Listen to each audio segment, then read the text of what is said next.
Bismillahirrahmanirrahim. Assalamu alaikum viewers. My name is Fazle Rahim and you are watching Fazl Academy.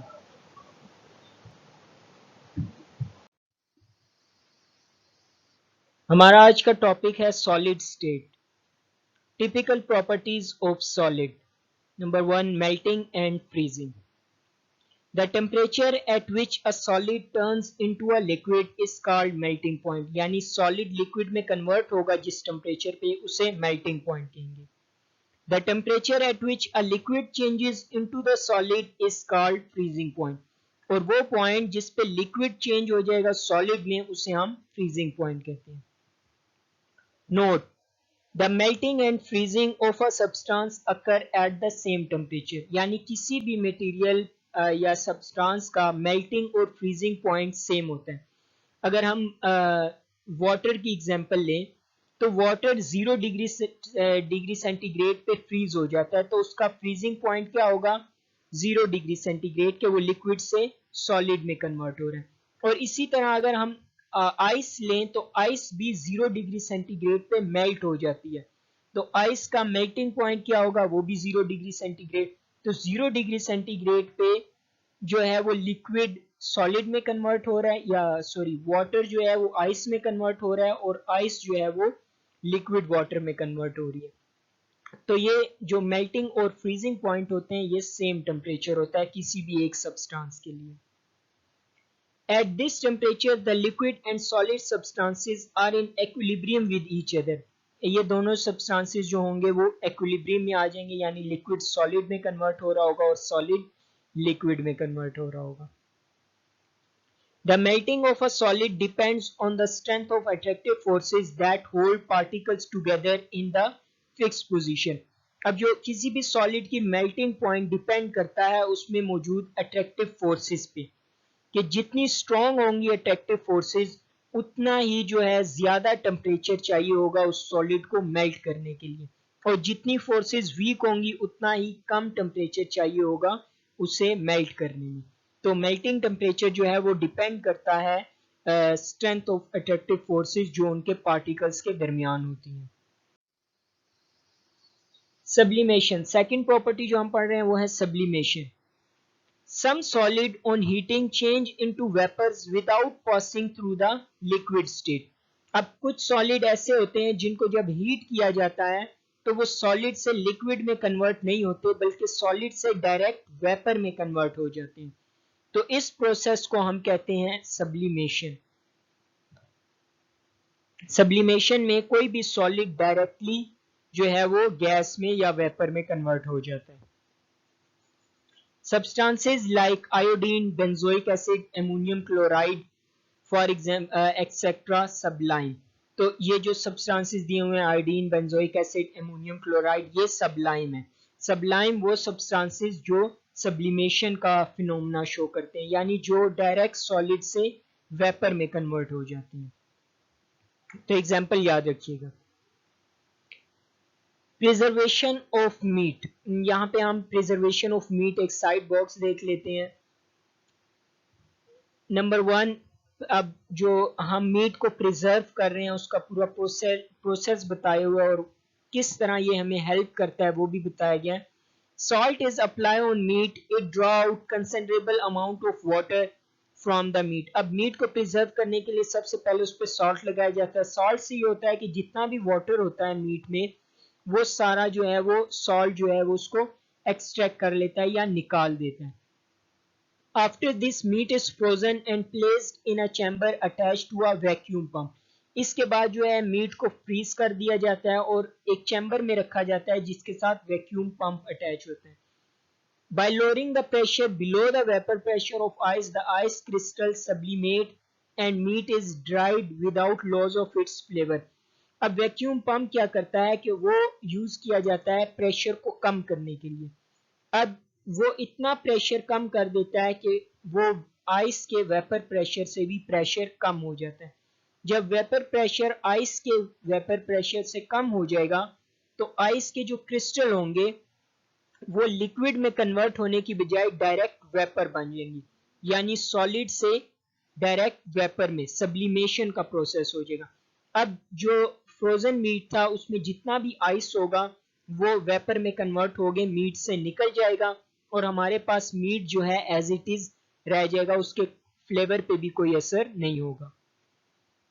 Benefit, अब इस तरह से हमने meet को कर लिया, फ्रीज कर लिया, अब इसका फायदा क्या है? Dry meat need no refrigerator because bacteria such as Salmonella, which causes food poisoning cannot grow on salt in the absence of moisture.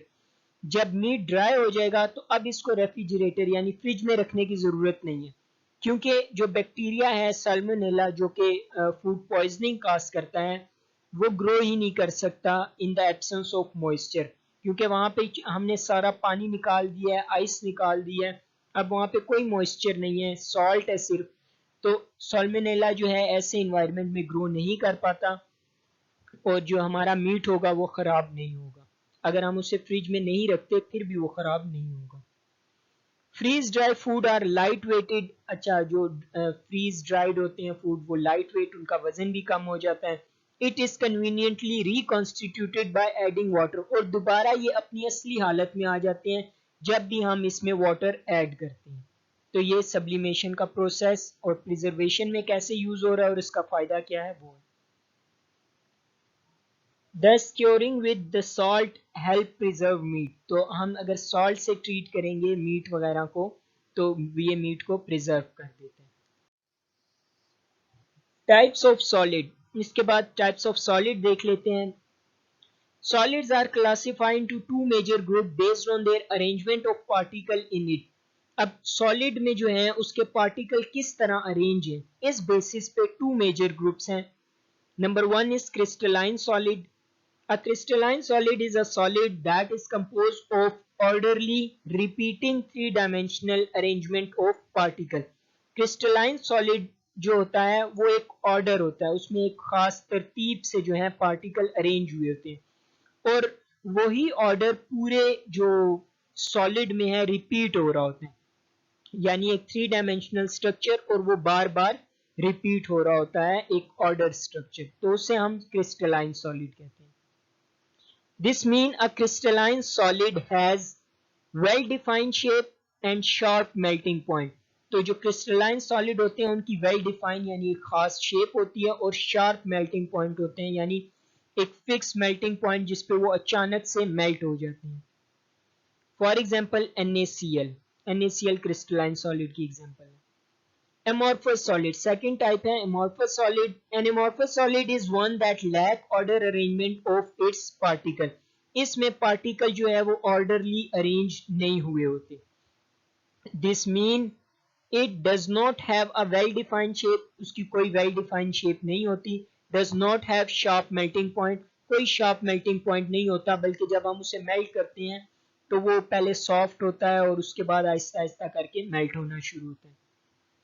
For example glass, plastic, तो ग्लास और प्लास्टिक इसकी एग्जाम्पल्स हैं। एलोट्रोप्स, तो allotropes क्या है? The different form of an element in the same physical state and phase are called allotrope form और allotropes. तो किसी भी एलिमेंट की same physical state and phase, same physical state and phase मतलब अगर हम सॉलिड में बात करें तो उसकी जो सॉलिड में डिफरेंट फॉर्म्स होंगी वो एलोट्रोप्स कहलाएंगी। अगर किसी गैस की बात करें तो उसकी गैस की फॉर्म में जो डिफरेंट फॉर्म होंगी उन्हें हम एलोट्रोप्स कहेंगे। एलोट्रोप्स ऑफ कार्बन, कार्बन के एलोट्रोप्स देख लेते हैं। Diamond, number one diamond. In diamond each carbon atom is bounded to four other creating a rigid compact array, this makes diamond the hardest known substance. तो carbon जो diamond है वो carbon का बना होता है, सॉलिड होता है, लेकिन फोर जो हर कार्बन होता है वो मजीद चार कार्बन से अटैच होता है और रिजिड और कंपैक्ट स्ट्रक्चर बनाता है, जिसकी वजह से डायमंड जो है वो हार्डेस्ट नोन सब्सटेंस है। आज तक सबसे जो हार्डेस्ट सब्सटेंस है वो डायमंड है जो फाइंड हो चुका है। इस तरह ये स्ट्रक्चर दिखाए हुए डायमंड में कि इर्द गिर्द जितने भी कार्बन है वो एक दूसरे से अटैच होकर एक कंपैक्ट स्ट्रक्चर बना रहे हैं। सेकेंड एलोट्रोप है कार्बन का graphite. In graphite carbon atom are arrange in layer of hexagonal array. Hexagonal जिनके 6 कॉर्नर होते हैं। Weak bond exist between the layers that allow them to slide over one another.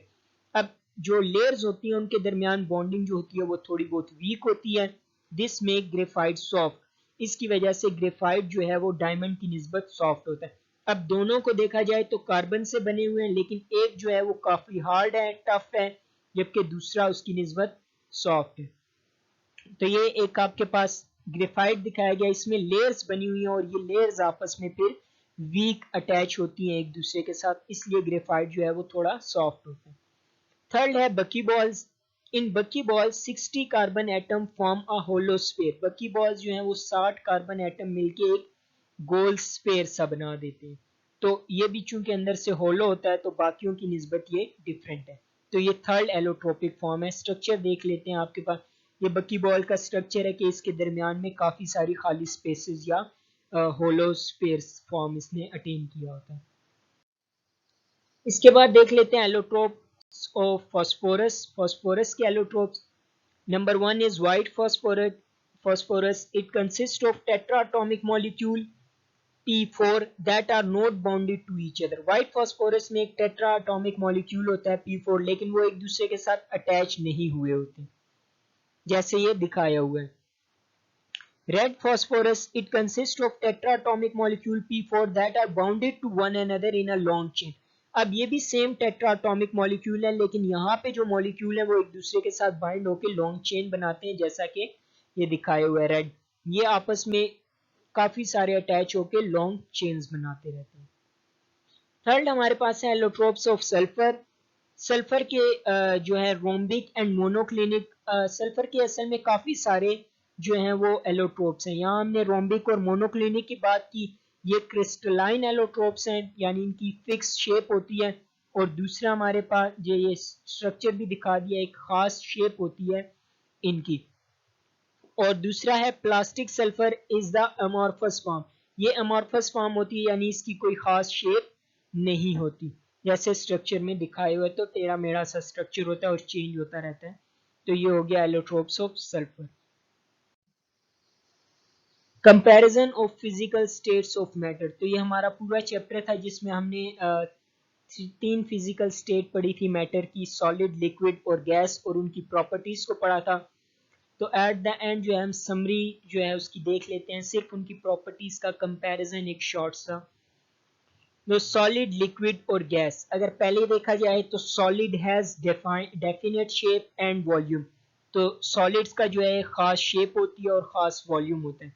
Liquid has definite volume but no definite shape. Liquid का volume जो होगा खास होगा, यानी fixed होगा, लेकिन उसकी शेप जो है वो चेंज होती रहती है। Gases has no definite shape and volume. Gases की ना कोई खास शेप है, ना उनका कोई खास वॉल्यूम होता है, दोनों चीजें चेंज होती रहती हैं। दूसरी प्रॉपर्टी देखें तो particle are closely packed and have strong intermolecular forces.